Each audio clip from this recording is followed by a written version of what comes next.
ఈరోజు అంశము XB111 12 కాపటానికి సూత్రాలు. అలలు లేని సముద్రం లేనట్లే సమస్యలు లేని సంసారం ఎక్కడా ఉండదు. వాటిని పరిష్కరించడంలో వివేకం చూపాలి. విఘ్నతతో సమస్యల్ని అవలీలగా పరిష్కరించడానికి ప్రయత్నించాలి. 100% పరిపక్వత కలిగి జీవించే బంధం ఎక్కడా కనిపించదు. కానీ తమ బంధాన్ని బలోపేతం చేసుకోవటానికి ప్రయత్నించే దంపతులు మాత్రం చాలా మంది కనిపిస్తున్నారు, విజయవంతం అవుతున్నారు. ఏ ఇంట భార్యాభర్తలు ఇరువురు పరస్పర అన్యోన్యత కలిగి సంతృష్టితో జీవనం సాగిస్తారో ఆ ఇంట నిత్యము సుఖశాంతులు వృద్ధి చెందుతాయి. ఒకసారి మనం వివాహ బంధంలో ప్రవేశించాక అది సరిగా పటిష్టంగా ఉండేటట్లు ఎప్పటికప్పుడు జాగ్రత్త పడవలసిన బాధ్యత భార్యాభర్తలు ఇద్దరిది కూడా. దేవునిచే ఏర్పాటు చేయబడిన ఆ బంధం ఎంతో పవిత్రమైనది. ఆ బంధాన్ని జీవితాంతం కూడా పవిత్రంగా కొనసాగించుకోవాలి. అంతేగాని క్షణికోద్రాల వల్ల పవిత్రమైన అనుబంధాన్ని తెంచుకోకూడదు. సమస్యలు ఎదురైనప్పుడు వాటిని తలంచుకొని బెంబేలు పడక మరి సామరస్యపూర్వకంగా వాటిని సాధించుకునే సత్తా చూపాలి. అవసరమైతే పెద్దల సలహా తీసుకోవాలి. నిపుణుల మార్గదర్శనంతో కూడా నడవాలి. ఎలాంటి సమస్య ఎదురైనా సరే ముందుగా భాగస్వామితోనే చర్చించుకోవాలి. వారి బంధం ఎప్పటికీ సురక్షితంగా ఉంటుందని విశ్వసించాలి. భాగస్వామికి ధైర్యాన్ని ఇవ్వాలి. భర్తను మారమైన భార్య, భార్యను మారమైన భర్త అలా ఒకరినొకరు ఒత్తిడి చేయకూడదు. ఎవరి తరపు నుండి వారు ఆలోచించుకొని సమస్యను తెలివిగా పరిష్కరించడానికి ప్రయత్నం చేయాలి. ప్రేమ సందేశాలు, బహుమతులు ఇచ్చిపుచ్చుకోవటం, కలిసిమెలిసి వివిధ కార్యక్రమాల్లో పాల్గొనటం వారి బంధాన్ని ఎంతో ఉత్సాహాన్ని నింపుతుంది. వృత్తిపరంగా ఎంత ఒత్తిడి ఉన్నప్పటికీ కూడా ఒకరి కోసం ఒకరు సమయాన్ని కేటాయించుకోవాలి. భార్యాభర్తల 12 కాపురానికి 10 సూత్రాలు ఏమిటంటే, 1 అత్యంత ప్రమాదకరమైన చిహ్నాలైనటువంటి అహం, అసహనం, ఆగ్రహం అనే అకారత్రయాన్ని విడనాడాలి. జీవన సంద్రంలోని ప్రమాదాలను ఛేదించుకోగలిగితే ఆ జీవిత నౌక సాఫీగా ప్రయాణిస్తుంది. ఒకరినొకరు తమకు కలిగిన ఆనందాన్ని జీవిత భాగస్వామితో కూడా పంచుకోవటం అలవర్చుకోవాలి. 3వది తెలుసో తెలియకో భాగస్వామి చేసే మరి పొరపాట్లను క్షమించుకోగలగాలి. తప్పులు జరిగినప్పుడు సూర్యాస్తంలోగా కాకముందే క్షమించమని అడిగి ఒకరితో ఒకరు రాజీ పడాలి. వీలైనంత వరకు పారదర్శకంగా ఉండాలి. 4 దంపతులిద్దరూ కూడా సంతోషమే లక్ష్యంగా మలుచుకోవాలి. ఒకరి సామర్థ్యాన్ని మరొకరు ప్రశ్నించుకోవటం వల్ల రెట్టింపు సంతోషం కలుగుతుంది.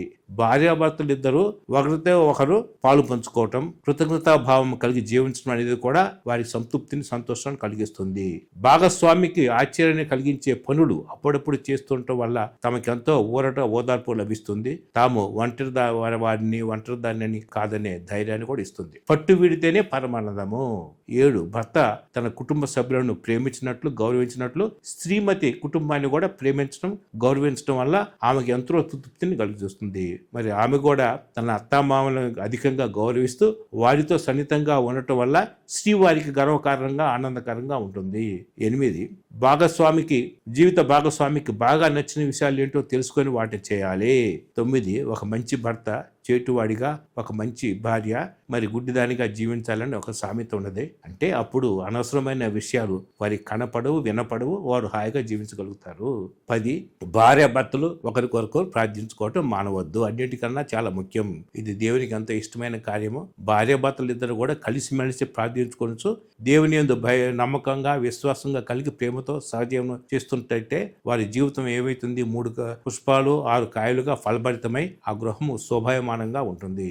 జీవితాన్ని స్వర్గతుల్యం చేసుకోవటం మన చేతుల్లో ఉన్నప్పుడు మనం జీవించడం అన్నిటికన్నా శ్రేష్టమైన కార్యం అని భార్యాభర్తలు గ్రహించాలి. ఆ విధంగా జీవించాలి. భార్యాభర్తలు నడవడికి ఐక్యత ఎట్లా ఏంటంటే, భార్యాభర్తలు ఎందుకు పోట్లాడుకుంటారు? పోట్లాడుకోవడానికి దేవుడు వివాహ బంధాన్ని ఏర్పాటు చేశాడా? దీనికి పరిష్కారం ఏమీ లేదా అని అంటే, అసలు పోట్లాడుకునే వాళ్ళు భార్యాభర్తలు కాదని కూడా అంటారు. ఇప్పటి వరకు కూడా నేను మరి నా భార్యను కొట్టట్లేదు, తిట్టలేదు, మరి అలిగి పడుకోవటం లేదు, ఎందుకు పెళ్లి చేసుకున్నామనే ప్రశ్న ఉత్పన్నం కాదని ఎవరైనా సరే చెప్పినా చెప్పవచ్చునేమో కామని వారు ఎంతో అదృష్టవంతులు కదా.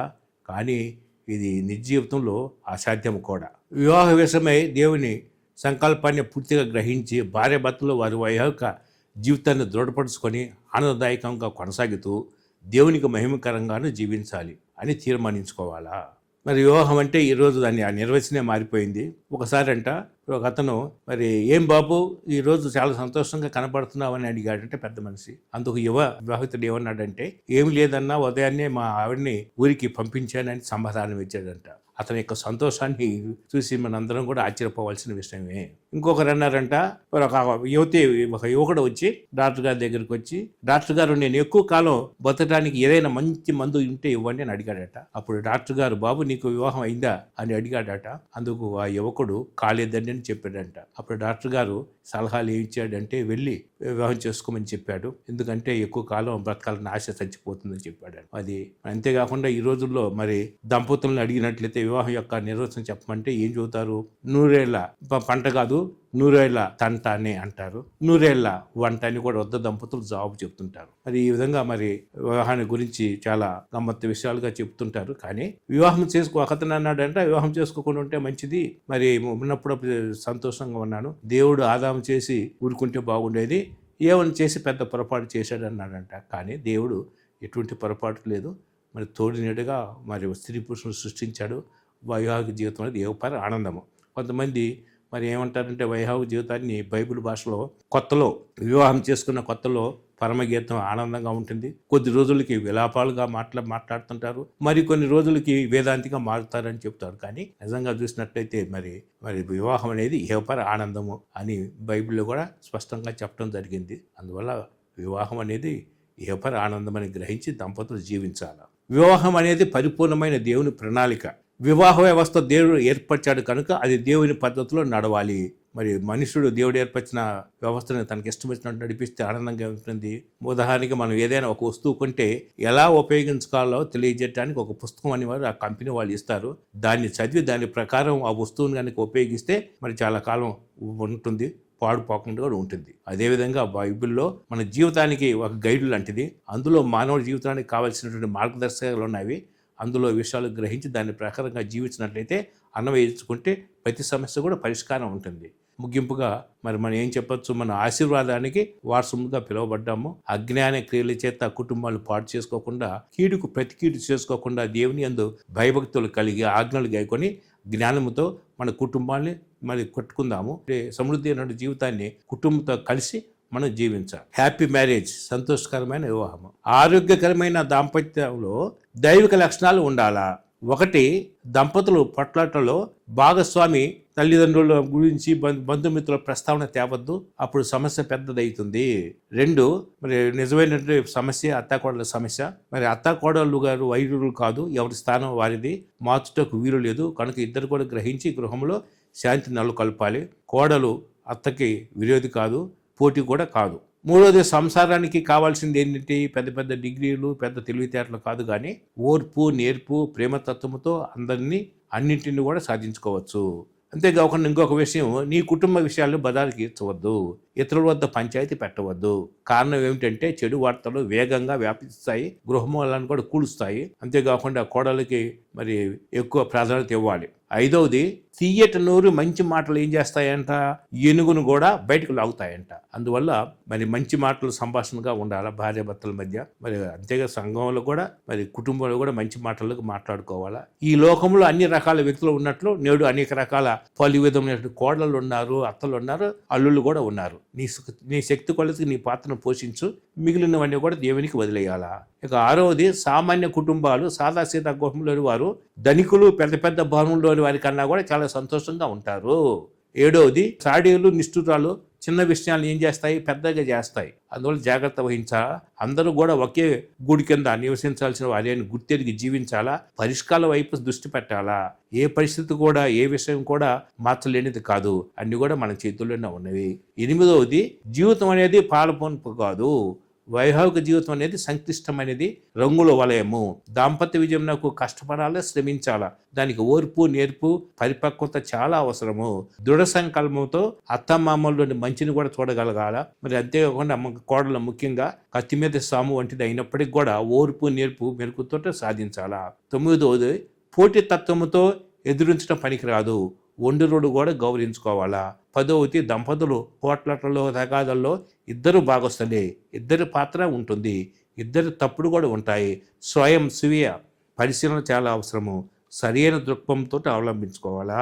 11, కుటుంబాలలో అవకతవకలు ఉంటాయి, వ్యక్తిత్వాల వైరుధ్యం ఉంటుంది, గృహములలో మరి వికృత చేష్టలు ఉంటాయి, మాటలు తోటలు కూడా ఉంటాయి. అందువల్ల నిప్పుకు ఆజ్యం పోయకుండా చాలా జాగ్రత్తగా మెలకుగా ఉండాలా. సంఘర్షణలో కోపతాపాలు మరి రౌద్రం చొప్పుగా స్థిరమైన ఓర్పుతో వాళ్ళ సమస్యలను పరిష్కరించుకోవాలి. 12వది అనవసరమైన ఉపయోగపడని దుఃఖకరమైన వాటిని ముగింపు పలకాల. ఓర్పు నేర్పు సహనంతో ముందుకెళ్ళాలా. 13 ఈర్ష్యాద్వేషాలను ఆర్పివేయాలా. 14 కుటుంబంలో మరి పోప్ ఫ్రాన్సిస్ గారు నుడినట్లుగా 3 ముఖ్యమైన పదాలు ఏంటి? అన్నయ్య పదాలు, మన్నింపు పదాలు, అభినందన పదాలు అనేది మరి గృహంలో ఉత్తేజాన్ని నింపుతాయని గ్రహించాలా. 15 కుటుంబ శాంతికి ఎవరో ఒకరు మరి కొంత చిన్న విషయాల్లో త్యాగం చేయాలి, కానీ అంతేగాని చిన్న విషయాలకి మరి మిమ్మల్ని మీరు పూర్తిగా త్యాగం చేయవలసిన అవసరం లేదు. కనుక శాంతిని కోల్పోవద్దు, మంచిగా జీవించడం నేర్చుకోవాలి. అంతేకాకుండా జీవితం అనేది రంగుల వలయం, ఒకరినొకరు విమర్శించుకోకూడదు, కుటుంబ శ్రేయస్సును కూడా గుర్తిరిగి జీవించాలా. ముఖ్యంగా ఇంకొక విషయం 17 నాయనయ్య నాయనమ్మ తాతయ్య అమ్మమ్మలు పిల్లలకు ఇరు వర్గాలు కావాలి. పిల్లలకు వారి ఎడల తల్లిదండ్రులు పక్షపాతం నేర్పించవలదు. దేవుడు మనందరినీ ఆశీర్వదించునుగాక.